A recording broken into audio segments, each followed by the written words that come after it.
Okay, so it's time to get real for a second because there's something on my mind that is really keeping me up tonight. 3 incidents took place this month and each of them will make you cringe for all the right reasons.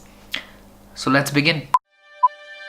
Now before I start the first one, you need to understand there are certain people in this world that try to bridge the gap between communities that has existed for centuries, even though it is not their job to correct the foolish mistakes of their forefathers. Chandrajit Singh was one such man. Chandrajit lived in Peshawar, Pakistan and believed in interfaith harmony so much that he distributed iftaris for the entire month of Ramzan for all of his Muslim brothers. The man went viral a couple of years back and instilled hope in all of us because of his endeavors. But he made one mistake. He assumed that these people don't want to fight. He assumed that the people he was helping were humane. But that's not the case at all, is it? Because we thrive on war. We are intoxicated by it, and Chandrajit paid for his foolish mistake last Tuesday when he was shot in the head mercilessly by unidentified armed men from his community.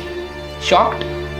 Disgusted? Well, hold your breath because I'm just getting started. For the second case, ladies and gentlemen, I urge you to think of the greatest crime that you can think of. Is it murder? Is it stealing? Is it fraud? Well, it is none of the above. Because apparently the greatest crime a son can commit in the eyes of his father is fall in love. Because how dare he choose the person he wanted to spend the rest of his life with?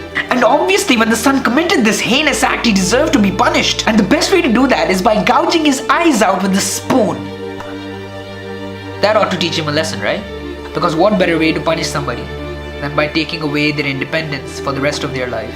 Sadly, this is still not all. Now for the third case, I would like to paint a picture for all the Muslims out there. Imagine all the mosques that you have ever prayed in. Now imagine your favorite. Imagine all the prayers that you have read there. Imagine all the fond memories that you've had, and imagine all the peace that you've gotten for every moment spent in that area.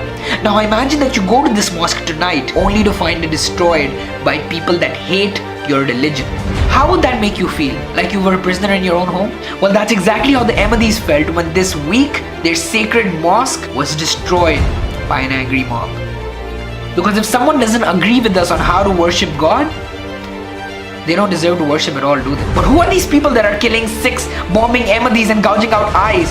We label them as Namalum Afraad because we don't want to accept the fact that it's people like you and I. Because we don't want to accept that Namalum Afraad are people that live in mirrors. A place that is used to hide who we really are. Our insecurities are bottled up to the point that we are okay with people dying around us as long as they're not from our side. And it's sad that I have to dramatize my point with the sound effects and a video montage, but unfortunately that's the only way to get through to anybody anymore, isn't it? One Facebook post and one YouTube video. Share this and your job is done, isn't it?